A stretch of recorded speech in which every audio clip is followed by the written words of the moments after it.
అందరికీ నమస్తే. సుధామూర్తి గారు రచించిన కథ శీర్షిక 3000 అల్లికలు. రెండవ భాగం. మొదటి భాగం యొక్క లింక్ డిస్క్రిప్షన్లో మరియు కామెంట్ బాక్స్లో ఉన్నది. ఒకసారి క్లిక్ చేయండి. అది విన్న తర్వాత రెండవ భాగం వినండి. అలా దేవదాసీల కోసం ఒక సంస్థ ఏర్పడింది. దేవుడు సర్వాంతర్యామి కాలేక తన తరపున కొందరు వ్యక్తుల్ని పంపిస్తాడని నేను నమ్ముతాను. ఢిల్లీకి చెందిన అభయ్ కుమార్ అనే దయార్థ హృదయుడైన యువకుడు మాతో కలిసి పనిచేయటానికి ముందుకొచ్చాడు. అతనికి సమాజ సేవ పట్ల ఉన్న ప్రేమను పరీక్షించటానికి అతి క్లిష్టమైన పనిని అప్పచెప్పాలనుకున్నాను. నువ్వు దేవదాసీలతో కలిసి 8 నెలలు పనిచేయగలిగితే ఈ పనిలో నిన్ను పూర్తి కాలం నియమించటం గురించి ఆలోచిస్తాను అని అభయ్కి చెప్పాను. చెప్పిన మాట ప్రకారమే అతను 8 నెలల తర్వాత నన్ను కలుసుకోవటానికి వచ్చాడు. కొద్దిగా చిక్కిన నవ్వు మొహంతో ఉన్నాడు. అభయ్, సమాజ సేవ ఎంత కష్టమో ఇప్పుడు నీకు తెలిసి ఉంటుంది. చాలా దీక్ష, పట్టుదల ఉంటే కానీ సాధ్యం కాదు. కొన్ని జీవితాలలో మార్పు తెచ్చానన్న సంతృప్తితో నువ్వు ఢిల్లీ తిరిగి వెళ్ళిపో. నువ్వు చాలా మంచివాడివి. ఈ కొద్ది అనుభవం నీకు మున్ముందు సహాయపడగలదు అన్నాను. నేను ఢిల్లీ తిరిగి వెళ్ళిపోవాలనుకుంటున్నానని ఎవరు చెప్పారు? నేను కర్ణాటకలోనే ఉండి ఈ పని పూర్తి చేయటానికి నిశ్చయించుకున్నాను అని చక్కని కన్నడ భాషలో నవ్వుతూ జవాబు చెప్పాడు. అభయ్, ఇది చాలా కష్టమైన పని. నువ్వు కుర్రాడివి కావటం వలన ఈ పనిలో ఇబ్బందులు ఎదుర్కోవలసి ఉంటుంది అంటూ ఆగిపోయాను. అతనికి ఎలా చెప్పాలో నాకు తెలియటం లేదు. దాని గురించి దిగులు పడకండి. నేను చెయ్యగల గొప్ప పనిని నాకు అప్పచెప్పారు. నాకు వ్రాతకోతల పని ఇస్తారనుకున్నాను. ఇలా క్షేత్రసేవ చేసే పని, అది దేవదాసీలతో కలిసి పనిచేసే అవకాశాన్ని ఇచ్చారు. గడిచిన ఏడాది కాలంలో వారి భరించలేని కష్టాలు, దుఃఖాలు నేను అర్థం చేసుకోగలిగాను. అది తెలిసి కూడా ఇక్కడ కాక మరొక చోట ఎలా పనిచేయగలను? ఆ కుర్రాడి ఆర్ద్రత, నిబద్ధత చూసి నేను ఆశ్చర్యపడ్డాను. అతనికి నెలవారీ ఖర్చుల కోసం కొంత మొత్తం ఇవ్వబోయాను. కానీ అతను వారించి, నాకంత సొమ్ము అవసరం లేదు. నాకు కొన్ని జతల దుస్తువులు, ఒక స్కూటరు ఉన్నాయి. నాకు 2 పూటలా తిండి, తలదాచుకునే చోటు, పెట్రోల్ కోసం కొద్దిగా సొమ్ము చాలు అన్నాడు. అతని వైపు అభిమానంగా చూసి, తన జీవిత లక్ష్యం కనుగొన్న ఒక మనిషి అని గ్రహించాను. అతను నా వద్ద సెలవు తీసుకుని నమ్మకంగా అడుగులు వేస్తూ వెళ్ళిపోయాడు. అభయ్ ప్రాజెక్ట్ లీడర్ అయ్యేందుకు నేను హృదయపూర్వకంగా నా సహకారాన్ని అందించాను. ప్రాజెక్టుకి సంబంధించిన విషయాలు అతనితో క్రమం తప్పకుండా అడిగి చర్చించేదాన్ని. ఒకరోజు నేను దేవదాసీలను కలిసి వారి పిల్లల బాగోగుల గురించి అడిగాను. మాకున్న గడ్డు సమస్య మా పిల్లల చదువు. మేము చాలాసార్లు వాళ్ళ స్కూల్ ఫీజు కట్టలేక మాకు తెలిసిన పాత పనికి వెళ్లాల్సి వస్తుంది అన్నారు వాళ్ళు. మీ పిల్లలు ఏ తరగతి చదువుతున్నా వాళ్ళ చదువుల ఖర్చు మొత్తం మేము చూసుకుంటాం. కానీ మీరు ఎటువంటి పరిస్థితుల్లో కూడా దేవదాసీలుగా ఉండకూడదు అని గట్టిగా చెప్పాను. వాళ్ళు సంకోచిస్తూనే అంగీకరించారు. వాళ్ళు, నేను, అభయ్ వాళ్ళకి చెప్పిన మాట తప్పకుండా చేస్తామని నమ్మే స్థితికి వచ్చారు. వందలాది పిల్లలను మా ప్రాజెక్టులో నమోదు చేసుకున్నాము. కొందరు వృత్తి విద్యా కోర్సులలో, మరికొందరు చిన్న పెద్ద క్లాసుల్లో చేరారు. మేము ఎయిడ్స్ నివారణ, నిరోధం గురించి వివరించే శిబిరాలను నిర్వహిస్తూ వీధి నాటకాల ద్వారా ఆడవారికి, పిల్లలకు అనేక వైద్యపరమైన అంశాల గురించి చెబుతూ తలలో కురుపులు రావటం వల్ల దేవదాసి కావలసిన అవసరం లేదని తెలియచెప్పాము. అలా జుట్టు అట్టకట్టి జడలుగా మారిపోవటం అనేది నివారించగలిగిన ఒక వ్యాధి అని వివరించాము. కొందరు స్త్రీలు చికిత్సను పొందారు. మరికొందరు గుండు చేయించుకున్నారు. చివరికి మేము హామీదారులుగా ఉండి వాళ్లకు రుణాలు ఇప్పించగలిగాము.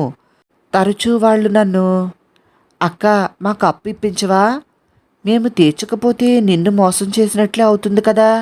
మేము అలా ఎప్పుడూ చేయమని నీకు తెలుసు కదా అని అడిగేవారు. అప్పటికే నాకు వారి మీద నమ్మకం ఏర్పడింది. ఎవరైనా ధనికులు మోసం చేస్తారు కానీ మా దేవదాసీలు కాదన్నది లోలోపల బలపడసాగింది. వారికి నా పట్ల, నాకు వారి పట్ల ప్రగాఢమైన విశ్వాసం కలిగింది. మరోవైపు అభయ్‌కు, నాకు జీవితం ప్రమాదకరంగా మారింది. మమ్మల్ని చంపుతామంటూ స్థానిక రౌడీలు, విటులు, దళారీలు ఫోన్లు, ఉత్తరాలు, కబుర్ల ద్వారా మమ్మల్ని బెదిరించసాగారు. నేను నాకన్నా అభయ్ గురించి ఎక్కువగా కంగారు పడ్డాను. పోలీసుల భద్రతా ఏర్పాట్లు చేస్తానంటే అభయ్ నిరాకరించి, నా గురించి భయం వద్దు, మన దేవదాసీలు నన్ను కాపాడతారు అన్నాడు. కొద్ది వారాల తర్వాత కొందరు రౌడీలు వృత్తిని వదిలేసిన 3 దేవదాసీల మీద యాసిడ్ పోశారు. కానీ మేమెంతమాత్రమూ చలించలేదు. మా ప్రయత్నాన్ని ఆపలేదు. ఆ 3 దేవదాసీలకు ప్లాస్టిక్ సర్జరీ చేయించటంతో వారిలో కూడా నమ్మకం కలిగించగలిగాము. వాళ్ళు కూడా ఏమాత్రమూ బెదరలేదు. అందరూ అసహ్యించుకునే ఈ వృత్తిని వదిలిపెట్టడానికి కలిసికట్టుగా ప్రయత్నిస్తున్న ఆ స్త్రీల నుంచే మాకు బలం వచ్చింది. ప్రభుత్వం కూడా వారికి భృతి కల్పించింది. చాలామంది ఆవులు, గేదెలు, మేకల పెంపకం మొదలుపెట్టారు. కొన్నాళ్లకు మేము రాత్రి బడులు ప్రారంభించి దేవదాసీలు వచ్చేలా చేశాము. అది కొన్నేళ్లపాటు సాగిన నిరంతర యజ్ఞం. అందులో అందరి కృషి ఇమిడి ఉన్నది. 12 సంవత్సరాల తర్వాత కొందరు మహిళలు నాతో ఒక ముఖ్యమైన అంశంపై చర్చించడానికి వచ్చారు. అక్క, మేము ఒక బ్యాంకు మొదలు పెట్టాలనుకుంటున్నాము. కానీ మా అంతట మేము చేయటానికి భయంగా ఉంది అన్నారు. బ్యాంకులో ఏం జరుగుతుందని మీరు అనుకుంటున్నారు అడిగాను. అక్క, బ్యాంకు మొదలు పెట్టడానికి చాలా పెద్ద మొత్తంలో సొమ్ము కావాలి. అకౌంట్ ప్రారంభించడానికి కూడా అంతే. ఖరీదైన దుస్తులు ధరించాలి.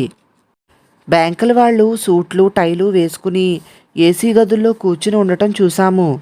కానీ మా దగ్గర అలాంటి వాటికి సొమ్ము లేదు అన్నారు. వాళ్ళు ఈ విషయం మా దృష్టికి తీసుకురాగానే నేను, అభయ్ వాళ్ళను కూర్చోబెట్టి బ్యాంకుల యొక్క పనితీరు, మూల సూత్రాలు వివరించాము. కొందరు నిపుణులను సంప్రదించి వారి పర్యవేక్షణలో మేము వాళ్ళ కోసం ఒక బ్యాంకును ప్రారంభించాము. కొన్ని చట్టపరమైన, యాజమాన్య విషయాలు మట్టుకు మేము అందించాము. బ్యాంకు ఉద్యోగులు, పెట్టుబడిదారులు దేవదాసీ వర్గానికి చెందినవారే అయి ఉండాలని కట్టుబాటు చేశాము. ఎట్టకేలకు ఆ స్త్రీలు పెట్టుబడి మొత్తాలు సేకరించి తక్కువ వడ్డీకి రుణాలు పొందగలిగారు. లాభాలను బ్యాంకు సభ్యులందరూ సమానంగా పంచుకునేవారు. క్రమంగా బ్యాంకు పెరిగి ఆ మహిళలే డైరెక్టర్లుగా బ్యాంకు నిర్వహణ చేపట్టారు. మూడేళ్లలో బ్యాంకు 80 లక్షల రూపాయల మూలధనంతో మాజీ దేవదాసీయులకు ఉద్యోగాలు కల్పించటమే కాకుండా దాదాపు 3,000 మంది ఆడవారు దేవదాసి వృత్తిని వదిలిపెట్టేలా చేసి ఘన విజయాన్ని సాధించింది. 3వ వార్షికోత్సవానికి బ్యాంకు నుంచి నాకు ఒక లేఖ వచ్చింది. మేము బ్యాంకు ప్రారంభించి 3 సంవత్సరాలు గడిచాయని తెలపటానికి చాలా సంతోషిస్తున్నాము. ఇప్పుడు మా బ్యాంకు ఆర్థికంగా నిలదొక్కున్నది. మేమెవరమూ దేవదాసి వృత్తి ద్వారా డబ్బు సంపాదించటం లేదు. మేము తలో 100 రూపాయలు ఆదా చేసి ఈ వేడుక కోసం 3 లక్షల రూపాయలు పోగు చేశాము. ఒక హాలు అద్దెకు తీసుకుని అందరికీ ఆ రోజు విందు ఏర్పాటు చేశాము. అక్క, నువ్వు తప్పకుండా వచ్చి మా వేడుకలో పాలు పంచుకోవాలి. నువ్వే మాకు ముఖ్య అతిథివి. మా కోసం నీ సొంత ఖర్చుతో 100 కిలోమీటర్లు ప్రయాణం చేసి చాలా డబ్బును మా కోసం ఖర్చు పెట్టావు. ఈసారి నీకు రాను పోను ఏసీ వోల్వా బస్సు టిక్కెట్లు, మంచి ఖరీదైన హోటల్లో వసతి మేము ఏర్పాటు చేయాలనుకుంటున్నాము. ఆ డబ్బు మేము కష్టపడి నైతికంగా, చట్టపరంగా సంపాదించినది. నువ్వు మా వినయపూర్వక ప్రార్థన మన్నించాలి, కాదనకూడదు.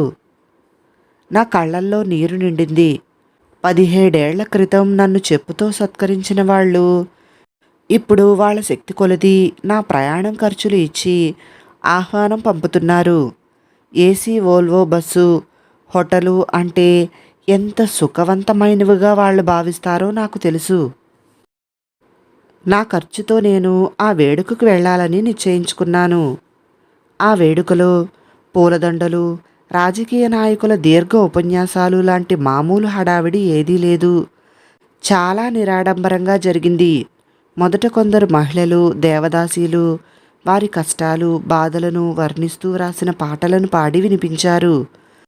తర్వాత మరొక బృందం తమ స్వేచ్ఛాయాత్రలో అనుభవాలను వివరించారు.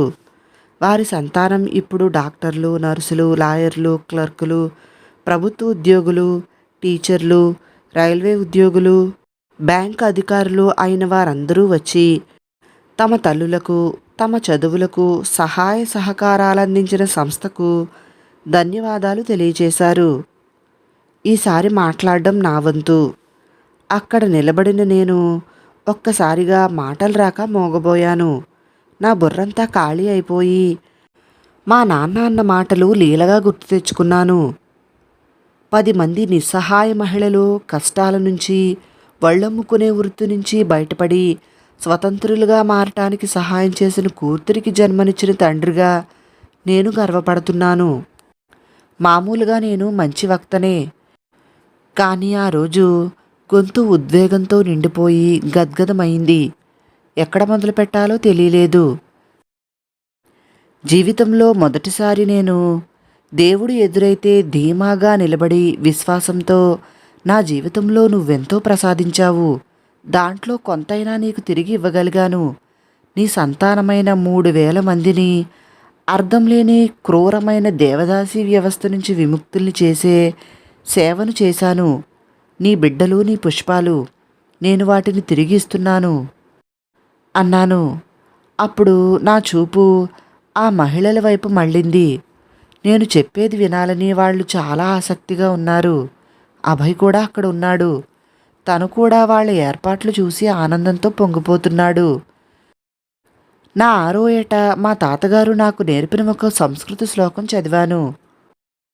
ఓ భగవంతుడా, నాకు రాజ్యం వద్దు, చక్రవర్తిని కావాలనే కోరిక లేదు, నాకు సువర్ణ పాత్రలు, స్వర్గలోకము, పునర్జన్మ ఏవీ వద్దు, నాకు నీ వద్ద నుంచి ఏమీ వద్దు.